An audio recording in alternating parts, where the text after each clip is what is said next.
Hey, what is up, guys? My name is Josh Corbett, and today I want to discuss a big topic. It is above the fold, and the above the fold mentality, and why I think that it's a myth. What is the fold? The fold started as a term used in the newspaper business. All the content that would be above the folded line, where you normally see newspapers, they would be folded over, right?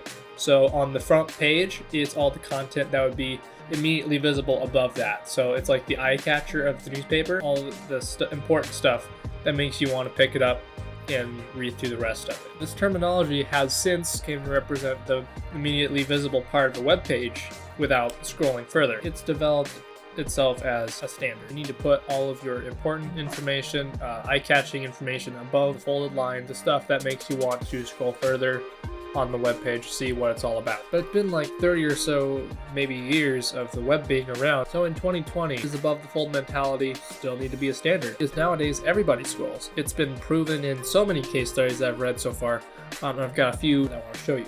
But first, I want to take you to this website right here called abovethefold.fyi. We have this line at the bottom that shows you where the fold is, and that will be the folded line. My nose is very congested. But anyways, we have this trimmed piece of content right here, this trimmed text, and this is a big tactic or strategy that people can use if they want people to scroll. There's a few tactics. One, trimmed content, so like content that's incomplete, placed in a way that they know that it's unfinished and that if they scroll, we'll see the rest. Trimmed content cut off the fold, stuff like that. If we scroll, you'll see that there is more to it. So above the fold is a myth.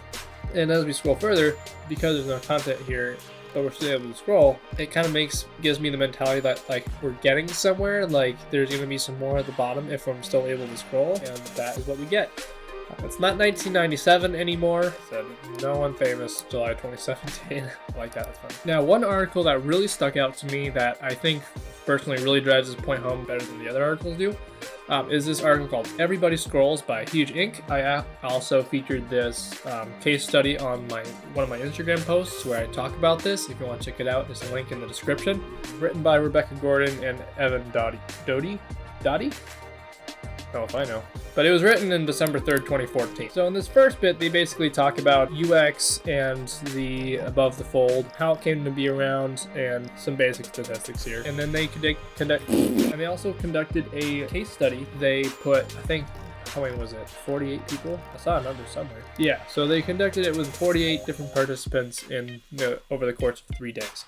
So with these 48 participants, they put them in front of 4 different web pages or designs. I wasn't there. But they had a control image. So one of these pages had a control image, which was basically just an image, and then I guess something at the bottom that they would scroll for, but would not see immediately.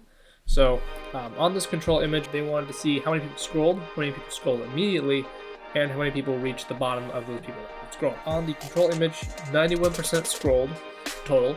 91% scrolled immediately, so and then 91% people also reach the bottom of the page. So you can already see that is like a huge majority of people are already scrolling, and that's just with no indication or direction that they need to scroll at all. And then on the scroll arrow, where there's like an indicator, another practice that you would use to make sure that people are scrolling anyway, 100% of the people scrolled on that one. Very impressive. 92% of the people scrolled immediately. I guess some people took time to look at the image and then look at the scroll area and be like, oh, I guess we should probably scroll. And 92% of people also reached the bottom of the page. And all of those numbers are a lot better than the control image. So, and these are also the exact same with the short image, where the image is short, but you can see that there's more content that's kind of cut off or clipped that you would scroll to see the rest, because the brain does its thing, I guess. So yeah, both of these are much better than the control image. The animated image, I guess, from the indicators I'm seeing on here, there's an up arrow and a down arrow. I guess that means that when you go onto the web page, there's a thing that pops up that shows you there's more content, but that's just my guess. 91% of the people scrolled when they saw this. 91% scrolled immediately, so pretty similar to the control image, the first two. And then 73% of the people reached the bottom. I don't know why that number is so low, but it is what it is. Maybe it's because that when the content kind of came up, that's they assumed that it was finished and they didn't feel like scrolling more to reach the bottom. he goes on to say, almost all participants scrolled no matter what. And then they kind of talk about what they learned and how we can encourage scrolling, even though everybody does it anyway. Yeah, so they basically go on to say that like it's like most everybody will scroll anyway, but it's still a good practice to like add indications, trim content, like add indicators that people should scroll. So indicators such as down arrow, big text saying like scroll further, trimmed content's a good one, but I see the most used and the most obvious is the scroll arrow.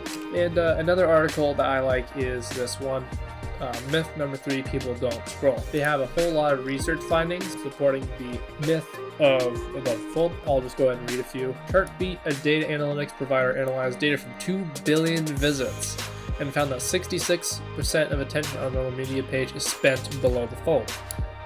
That's a lot. That's a lot more than what's spent above the fold by 16%, because that's where all the content is.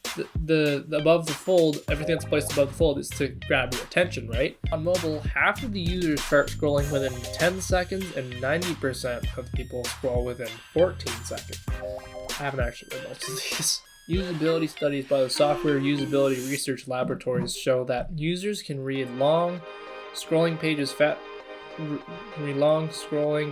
faster than paginated ones. Their studies confirm that people are accustomed to scrolling.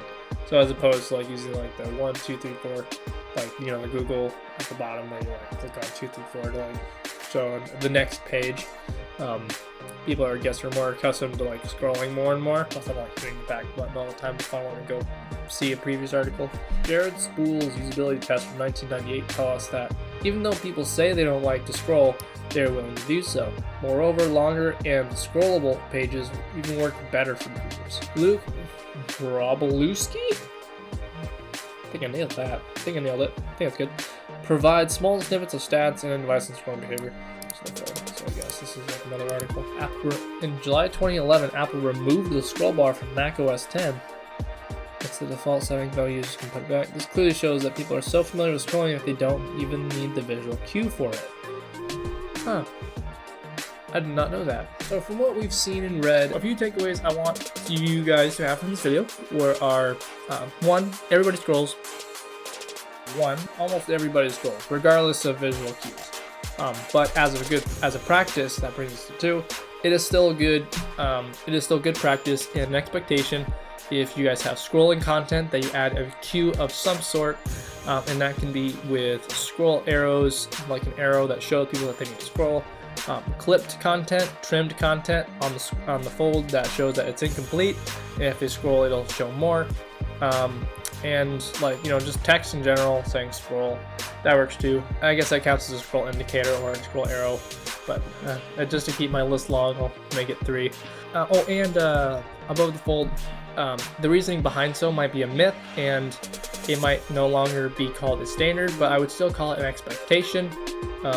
Keeping all your important content above to make sure people don't click away, because that is another struggle, is keeping people on your page within the first like 5 or so seconds. I don't know, there's a number for it. So I would call above the fold an expectation now as opposed to a standard, because we've seen from all these countless articles that the reasoning behind so is nowadays a myth. But with that, I think this video is going to come to an end. So thank you guys so much for watching. If you want to see more of these, then hit the subscribe button and leave a like, and we'll see about making more of these videos about educational information like this. So again, thanks for watching, and I'll see you guys in another video.